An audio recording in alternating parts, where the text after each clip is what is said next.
Hello दोस्तों, स्वागत है आपका यूट्यूब जगत में। दोस्तों हम इस वीडियो में देखने वाले हैं जीके जीएस का जो प्रैक्टिस सेट नंबर 7। इससे पहले हम 6 कर चुके हैं। यदि आप उसको नहीं देखे हैं तो उसको जरूर देख लीजिएगा, ठीक ना, जब आपको टाइम मिले तब। तो चलिए स्टार्ट करते हैं।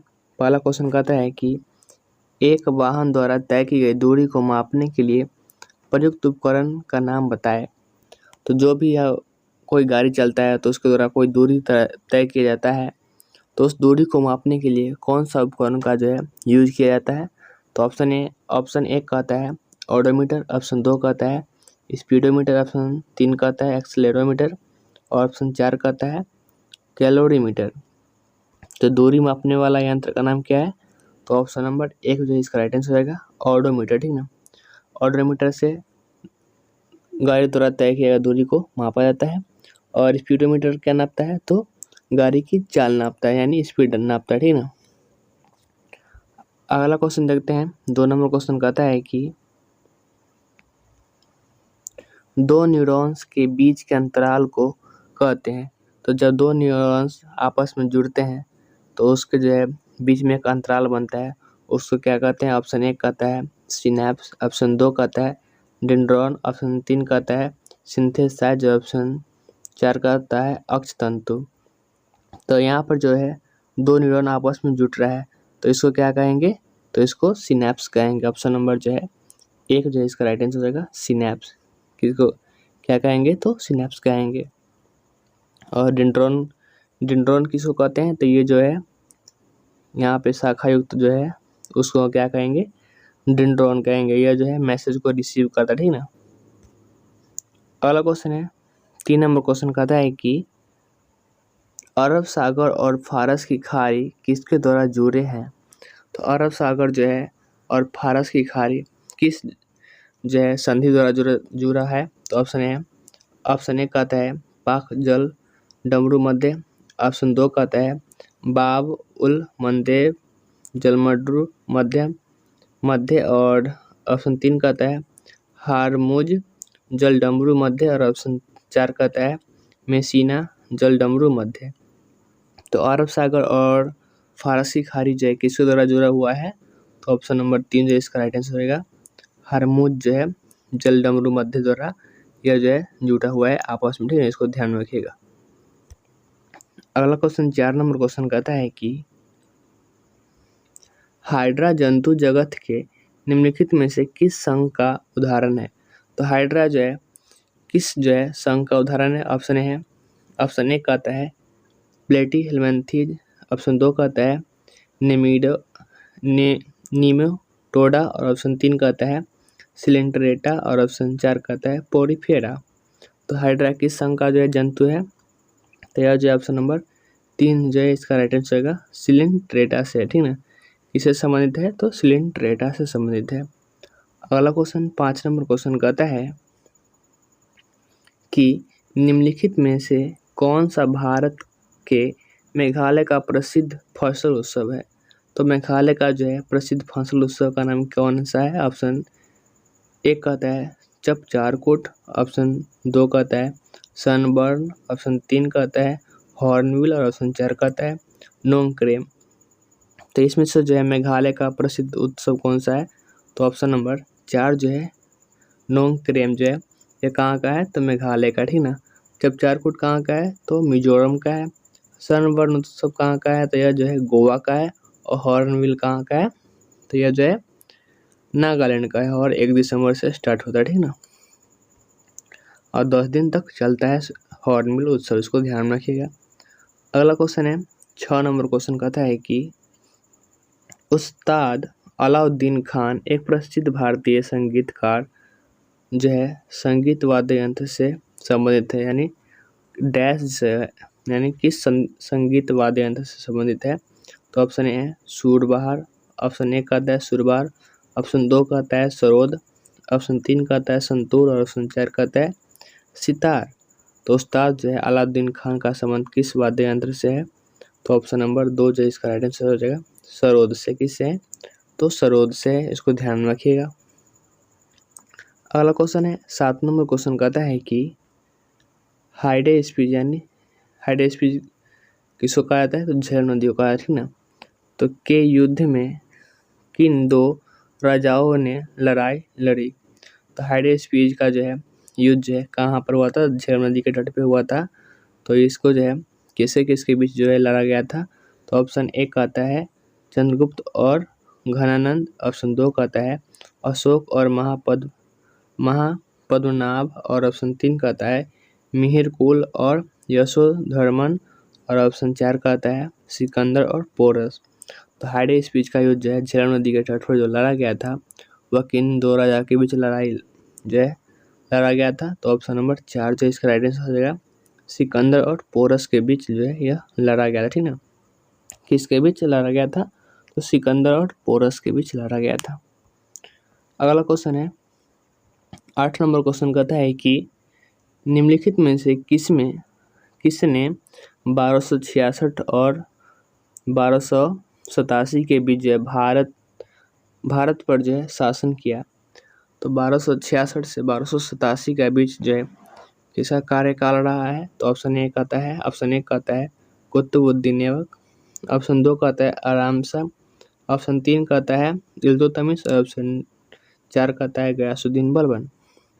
तो 1266 से 1287 के बीच जो है शासन किसने किया है? तो ऑप्शन नंबर 4 जो है राइट आंसर हो जाएगा गयासुद्दीन बलबन जो है इसने किया था शासन। ठीक है, इसको ध्यान में रखिएगा। अगला क्वेश्चन है 9 नंबर क्वेश्चन कहता है कि किस वर्ष महात्मा गांधी ने किसानों के समर्थन में गुजरात के जो खेरा जिले में सत्याग्रह किया? यानी खेरा सत्याग्रह जो है किस वर्ष किया गया था? तो ऑप्शन ए कहता है 1916। ऑप्शन 2 कहता है 1920। ऑप्शन 3 कहता है 1919। और ऑप्शन 4 कहता है 1918। तो खेरा सत्याग्रह कब हुआ था? तो ऑप्शन नंबर डी जो है राइट आंसर हो जाएगा 1918 में हुआ था। ठीक ना, कब हुआ था? तो 1918 में हुआ था। अगला क्वेश्चन देखते हैं 10 नंबर क्वेश्चन क्या कहता है? तो 10 नंबर क्वेश्चन कहता है स्वामी विवेकानंद ने 1893 में विश्व धर्म सम्मेलन में भाग कहाँ लिया था? तो 1897 जो है सितंबर महीना 1893 में जो है सितंबर महीना में जो है वह जो है विश्व धर्म सम्मेलन में भाग लिए थे। और वह कहाँ हुआ था? तो ऑप्शन ए कहता है लंदन। ऑप्शन 2 कहता है न्यूयॉर्क। ऑप्शन 3 कहता है टोक्यो। और ऑप्शन 4 कहता है शिकागो। तो विश्व धर्म सम्मेलन कहाँ हुआ था? तो ऑप्शन नंबर 4 जो है राइट आंसर हो जाएगा शिकागो में हुआ था। कहाँ हुआ था? तो शिकागो में हुआ था। अगला क्वेश्चन 11 नंबर क्वेश्चन कहता है कि प्रसिद्ध भारतीय स्वतंत्रता सेनानियों में से एक लोकमान्य बाल गंगाधर तिलक समाचार पत्र के संपादक थे। यानी कौन से समाचार पत्र के संपादक थे? ऑप्शन 1 कहता है मराठा और केसरी। ऑप्शन 2 कहता है अंग्रेजी साप्ताहिक। ऑप्शन 4 कहता है ऑप्शन 3 कहता है अमृत बाजार पत्रिका। और ऑप्शन 4 कहता है मराठी साप्ताहिक। तो लोकमान्य के नाम से कौन जाने जाते हैं? तो बाल गंगाधर तिलक। इसको जो है ध्यान में रखिएगा। और इनके द्वारा जो है समाचार पत्र कौन सा चलाया गया था? तो ऑप्शन नंबर 1 जो है राइट आंसर हो जाएगा मराठा और केसरी। ठीक ना, ऑप्शन नंबर 1 को जो है बार बार ऑप्शन नंबर ए बोल देते ठीक ना, तो इसको थोड़ा सा ध्यान में रखिएगा क्योंकि आदत है ऑप्शन नंबर ए बी करके बोलने का। ठीक ना, और इसमें टाइप हो गया है 1 2 3 4 करके, इसी से थोड़ा गड़बड़ हो जाता है, लेकिन कोई नहीं। चलिए आगे क्वेश्चन देखते हैं। 12 नंबर क्वेश्चन कहता है कि कौन सा दर्रा कुल्लू घाटी को हिमाचल प्रदेश के जो है लाहौल और स्पीति घाटियों से जोड़ता है? तो कुल्लू घाटी को जो है लाहौल और स्पीति घाटियों से जोड़ता कौन सा है? तो ऑप्शन 1 कहता है बनिहाल दर्रा। ऑप्शन 2 कहता है थमरासेरी दर्रा। और ऑप्शन 3 कहता है रोहतांग दर्रा। और ऑप्शन 4 कहता है लिपुलेख दर्रा। तो कुल्लू घाटी को जो है लाहौल और स्पीति घाटी से कौन जोड़ता है? तो ऑप्शन नंबर 3 रोहतांग दर्रा जो है जोड़ता है। ठीक ना, कौन जोड़ता है? तो रोहतांग दर्रा। इसको ध्यान रखिएगा। अगला क्वेश्चन है 13 नंबर क्वेश्चन कहता है कि कौन सी नदी तिब्बत में मानसरोवर झील के पास से निकलती है? यानी किस नदी का जो है उद्गम जो है मानसरोवर झील से है? तो ऑप्शन ए कहता है गंगा, ऑप्शन बी कहता है ब्रह्मपुत्र, ऑप्शन सी कहता है कावेरी, ऑप्शन डी कहता है व्यास, ऑप्शन 3 कहता है कावेरी, ऑप्शन 4 कहता है व्यास। ठीक ना। तो मानसरोवर झील से कौन सा नदी निकलता है? तो ऑप्शन नंबर 2 ब्रह्मपुत्र नदी जो है कहाँ से निकलता है? तो मानसरोवर झील से। गंगा कहाँ से निकलता है? तो यह जो है गंगोत्री से निकलता है। कावेरी कहाँ से निकलता है? तो ब्रह्मगिरी के पर्वत से। ठीक ना, इसको ध्यान में रखिएगा। अगला क्वेश्चन है 14 नंबर क्वेश्चन कहता है कि वेम्पति चिन्ना सत्यम को 1998 में पद्म भूषण से सम्मानित किया गया था। वह एक नर्तक है, यानी वह जो है कौन सा जो है नृत्य करती है? तो ऑप्शन 1 कहता है कुचिपुड़ी, ऑप्शन 2 कहता है कथक, ऑप्शन 3 कहता है मणिपुरी, ऑप्शन 4 कहता है कथकली। तो वेम्पति चिन्ना सत्यम का जो है संबंध किस नृत्य से है? तो ऑप्शन नंबर 1 जो है राइट आंसर हो जाएगा कुचिपुड़ी से। ठीक ना, किससे है? तो कुचिपुड़ी से। अगला क्वेश्चन है 15 नंबर क्वेश्चन कहता है कि तंजौर के राजराजेश्वर मंदिर का निर्माण किसके द्वारा जो है ठीक ना किसके द्वारा करवाया गया था? तो तंजौर का जो है राजराजेश्वर मंदिर जो है उसका निर्माण किसके द्वारा कराया गया था? तो ऑप्शन ए है, ऑप्शन ए कहता है राजराजा प्रथम, ऑप्शन 2 कहता है राजराजा द्वितीय, ऑप्शन 3 कहता है राजेंद्र प्रथम, ऑप्शन 4 कहता है राजेंद्र द्वितीय। तो तंजौर का जो है राजराजेश्वर मंदिर का निर्माण किसने करवाया था? तो ऑप्शन नंबर 1 जो है राइट आंसर हो जाएगा राजराजा प्रथम ने करवाया था। ठीक ना, कौन करवाया था? तो राजराजा प्रथम ने करवाया था। ठीक ना। अगला क्वेश्चन है 16 नंबर क्वेश्चन कहता है कि ऑपरेशन फ्लड क्या है? तो ऑपरेशन फ्लड का संबंध किससे है? तो ऑप्शन 1 कहता है डेयरी क्षेत्र के प्रदर्शन को बढ़ाने के लिए मिशन, ऑप्शन 2 कहता है नदी प्रबंधन मिशन, ऑप्शन 3 कहता है सिंचाई के लिए वर्षा जल को बचाने का मिशन, और ऑप्शन 4 कहता है भूमिगत जल बढ़ाने का मिशन। तो ऑपरेशन फ्लड का संबंध किससे है? तो ऑप्शन नंबर 1 जो है राइट आंसर हो जाएगा डेयरी क्षेत्र के प्रदर्शन को बढ़ावा देने के लिए जो है मिशन। ठीक है, यानी दूध का उत्पादन करने का जो है बढ़ावा देने के लिए जो है यह मिशन चलाया गया। ठीक ना, वर्गीज कुरियन के द्वारा। अगला क्वेश्चन है 17 नंबर क्वेश्चन कहता है मानव विकास सूचकांक रिपोर्ट निम्नलिखित में से किसके द्वारा प्रकाशित की जाती है? तो मानव विकास सूचकांक जो है इसको जो है कौन प्रकाशित करता है? ऑप्शन 1 कहता है विश्व आर्थिक मंच, ऑप्शन 2 कहता है विश्व बैंक, ऑप्शन 3 कहता है संयुक्त राष्ट्र विकास कार्यक्रम, और ऑप्शन 4 कहता है अंतर्राष्ट्रीय मुद्रा कोष। तो मानव विकास सूचकांक जो जारी कौन करता है? तो यह जो है ऑप्शन नंबर 3 जो राइट आंसर रहेगा संयुक्त राष्ट्र विकास कार्यक्रम जो है यह जो है इसका जारी करता है। ठीक ना, आगे देखते हैं 18 नंबर क्वेश्चन कहता है कि किसी निश्चित समयावधि में किसी देश के निर्यात के जो है मूल्य और आयात के मूल्य के बीच के अंतर को क्या कहा जाता है? तो कोई भी जो है एक निश्चित अवधि में जो है किसी देश के द्वारा जो है निर्यात किया जाता है और आयात किया जाता है कोई भी वस्तु या कोई भी सामान का जो है उसके मूल्य के जो है बीच का अंतर को क्या कहते हैं? तो ऑप्शन 1 कहता है व्यापार संतुलन, ऑप्शन 2 कहता है पूंजी खाता, ऑप्शन 3 कहता है चालू खाता, और ऑप्शन डी कहता है भुगतान संतुलन। तो बीच के अंतर को क्या कहते हैं? ऑप्शन नंबर 1 जो राइट आंसर रहेगा व्यापार संतुलन कहते हैं। ठीक है, क्या कहते हैं? तो व्यापार संतुलन कहते हैं। अगला क्वेश्चन है 19 नंबर क्वेश्चन कहता है कि खनन को अर्थव्यवस्था के किस क्षेत्र में रखा गया है? तो खनन जो है उसको जो एक अर्थव्यवस्था के किस क्षेत्र में रखा गया है? तो ऑप्शन 1 कहता है प्राथमिक क्षेत्र, ऑप्शन 2 कहता है द्वितीय क्षेत्र, ऑप्शन 3 कहता है तृतीय क्षेत्र, ऑप्शन 4 कहता है विनिर्माण। तो यह जो है खनन को जो है किस में रखा गया है? तो ऑप्शन नंबर 1 जो राइट आंसर हो जाएगा प्राथमिक क्षेत्र में रखा गया। ठीक ना, किस में रखा गया है? तो प्राथमिक क्षेत्र में रखा गया है। अगला क्वेश्चन है 20 नंबर क्वेश्चन कहता है कि भारत में राष्ट्रीय मानवाधिकार आयोग की स्थापना किस वर्ष हुई थी? तो भारत में जो है राष्ट्रीय मानवाधिकार आयोग की स्थापना किस वर्ष किया गया था?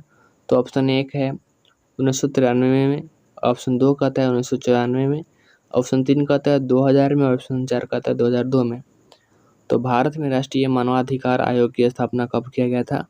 तो 1993 में। ऑप्शन नंबर 1 जो है राइट आंसर हो जाएगा, ऑप्शन नंबर 1 1993 में, ठीक ना। अगला क्वेश्चन है 21 नंबर क्वेश्चन कहता है कि भारत के संविधान के डैश में समान नागरिक संहिता के प्रावधानों का उल्लेख किया गया है। तो समान नागरिक संहिता जो है किस में है? तो ऑप्शन 1 कहते हैं भाग 6 में, ऑप्शन 2 कहते हैं भाग 4 में, ऑप्शन 3 कहता है भाग 10 में और ऑप्शन डी कहता है, ऑप्शन 3 कहता है भाग 10 और ऑप्शन 4 कहता है भाग 3 में। तो समान नागरिक संहिता का उल्लेख जो है किस में है? तो option number B, option number यानी 2 भाग 4 में, ठीक ना। भाग 6 में किसका उल्लेख है? तो यह जो है इसमें राज्य का उल्लेख है। भाग 10 में SC ST वाला है और भाग 3 में किसका उल्लेख है? तो इसमें जो है ये मौलिक अधिकार का जो है उल्लेख है, ठीक ना।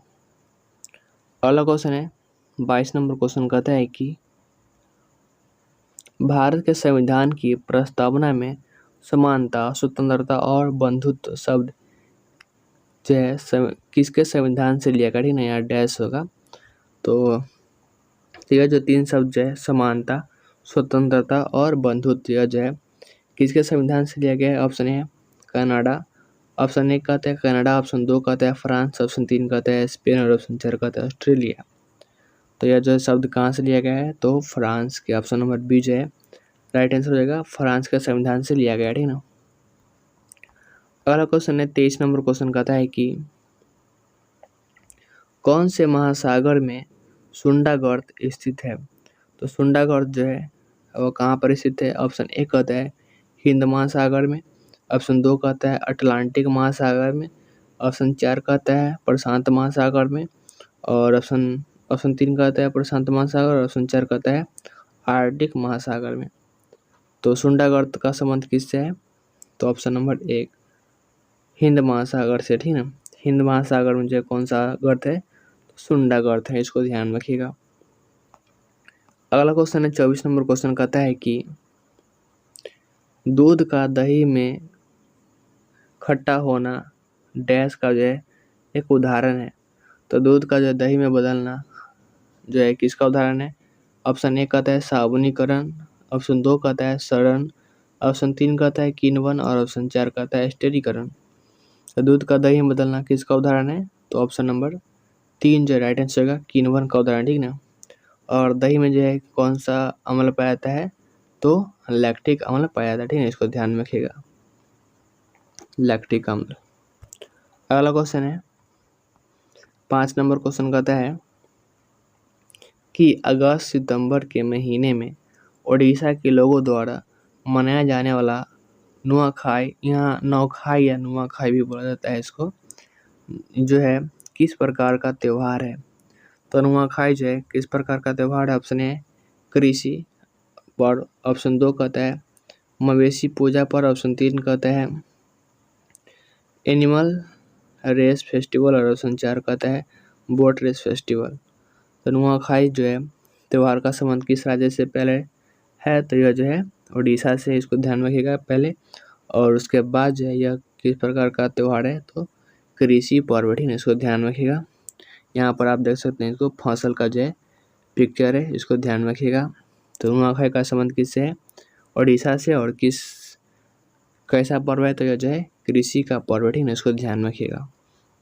और एक जो है आपको लिए होमवर्क है, इसको कमेंट बॉक्स में देना है आंसर कि निम्नलिखित में से किसे तिब्बती नववर्ष के रूप में मनाया जाता है? ऑप्शन 1 कहता है लोसांग, ऑप्शन 2 कहता है लोसर, ऑप्शन 3 कहता है म्योको और ऑप्शन 4 कहता है मरुंग। तो यह जो है तिब्बती नववर्ष कौन होता है, उसको आपको जो है आंसर कमेंट बॉक्स में देना है, ठीक ना। तो आप ज़रूर बताइएगा कि यह जो है 25 क्वेश्चन आपको कैसा लगा, ठीक ना। और यदि आप चैनल पर पहली बार हैं तो चैनल को सब्सक्राइब करके बेल आइकन को प्रेस कर लीजिएगा, ठीक ना। और अपने दोस्तों में हो सके तो वीडियो को ज़रूर शेयर कर दीजिएगा।